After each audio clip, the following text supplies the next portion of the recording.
Bapak, Ibu, Saudara-saudari sekalian yang terkasih dalam Kristus, salam damai untuk kita semua. Semoga damai dan kasih dari Tuhan kita Yesus Kristus senantiasa menyertai hidup dan karya saudara-saudari dimanapun berada. Hari ini kita memasuki hari Minggu biasa yang kelima, dan beberapa hal yang ingin saya bagikan kepada kita semua, bagaimana Allah berfirman dan meneguhkan kepercayaan kita dalam perjalanan kita dari hari ke hari. Teristimewa pada bacaan Injil hari ini, seringkali kita mengenal bacaan ini sebagai bacaan di mana Yesus memanggil para muridnya. Namun hari ini, dalam bacaan yang diambil dari Injil Lukas bab 5 ayat 1-11, tidak ada satu kata pun di mana Yesus mengatakan, "Mari, ikutilah aku." Tetapi mari kita lihat, ada sebuah misteri besar yang diberikan kepada kita oleh Sang Penginjil Lukas atau oleh Tuhan sendiri kepada kita semua untuk kita pahami dan menjadi bekal dalam peziarahan kita. Pertama-tama, Yesus berada di pantai Danau Genesaret, tempat yang strategis di mana di sana berbagai banyak orang akan datang dan melewati tempat itu. Dan di sana orang banyak berkerumun mendengarkan Yesus, mendengarkan pengajarannya. Sebab dari sabda yang keluar dari mulut Allah, dari setiap sabda hadirlah mujizat yang menyembuhkan dan bahkan menghidupkan orang mati yang tak pernah disaksikan oleh mata umat Israel pada zaman itu. Dan hal itulah yang membuat orang-orang berbondong-bondong bahkan mengejar untuk mendengarkan Yesus untuk bersabda kepada mereka. Demikianlah panggilan kita sebagai pribadi-pribadi yang terbaptis. Kita dipanggil untuk bercerita kepada dunia tentang Yesus, berbagi kisah dan cerita kepada dunia yang haus dan lapar akan Tuhan tentang karya keselamatan Kristus, bukan cerita atau sebuah karangan yang kita buat berdasarkan pengalaman kita sehari-hari. Cerita yang harus kita nyanyikan, lagu yang harus kita wartakan kepada dunia adalah lagu tentang Kristus dan kerajaan Allah. Oleh karena itu kita lihat hari ini umat berbondong-bondong sebab mereka haus dan ingin dipuaskan, dan hanya sabda Allah yang mampu memuaskan ke semua kehausan dan jerih lelah hidup kita. Dan juga kemudian mari kita lihat pada hari ini, setelah mengajar, Yesus naik ke atas perahu Simon Petrus, di mana kita bisa melihat bahwa perahu Simon Petrus dijadikan sebagai sebuah altar, sebuah mimbar di mana Sang Sabda memberikan pengajarannya kepada seluruh dunia di atas lautan, di atas samudra.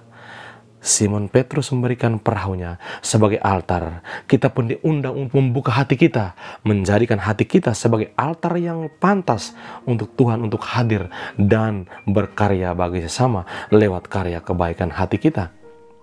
Dan juga pada hari ini ada sebuah misteri besar, yaitu ketika Yesus mengajak Petrus untuk bertolak ke tempat yang lebih dalam atau yang kita kenal dengan kata Duc in altum.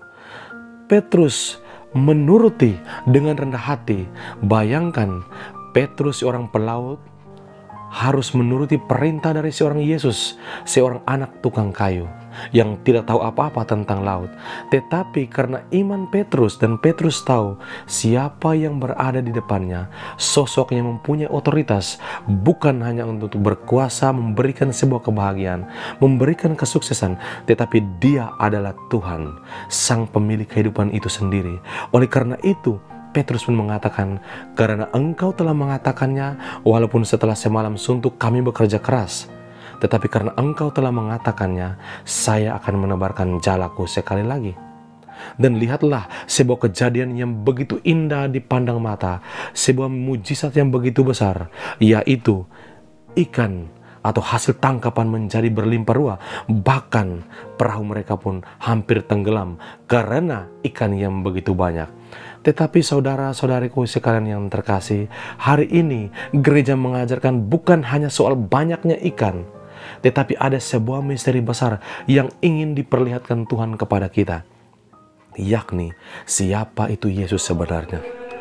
Di hadapan Petrus, Yesus mewahyukan dirinya, siapa dia sebenarnya, bahwa dia adalah yang kudus dari Allah, yang mampu membalikan situasi di mana Petrus kehilangan harapan setelah semalam suntuk, bekerja keras, bergulat dengan kegelapan malam.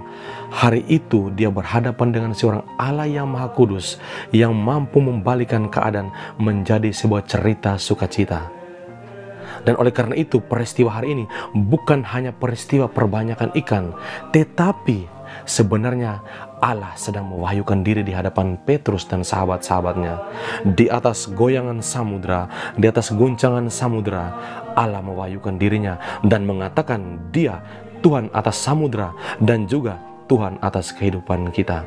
Dan oleh karena itu Petrus mengatakan, "Ya Tuhanku, pergilah dari sini, sebab aku ini orang berdosa." Hal ini senada pula yang dikatakan oleh Nabi Yesaya dalam bacaan pertama yang diperdengarkan kepada kita hari ini. Ketika melihat sebuah penglihatan yang majestik di surga, Bapa di surga dengan semua orang kudus dan para malaikatnya, Yesaya mengatakan, "Celakalah aku, sebab aku orang berdosa, lidahku najis, dan saya tinggal di antara orang-orang najis." Di hadapan Allah yang Maha Kudus, kita tidak berarti sama sekali. Saudara-saudari sekalian yang terkasih, hari ini Allah mewahyukan dirinya sebenarnya dan juga memberitahukan kepada kita bahwa kita pun adalah citra Allah. Dan oleh karena itu, walaupun kita mungkin berpikir kita tidak pantas, tetapi kita adalah citranya dan kita diundangnya menjadi penjala manusia. Jangan takut, mulai hari ini engkau akan kujadikan penjala manusia. Kita diundang oleh Kristus untuk tidak takut dan untuk menjadi pengayom, merangkul jiwa-jiwa yang jauh dari Tuhan untuk kembali ke dalam pelukan hati Tuhan yang Maha Kasih.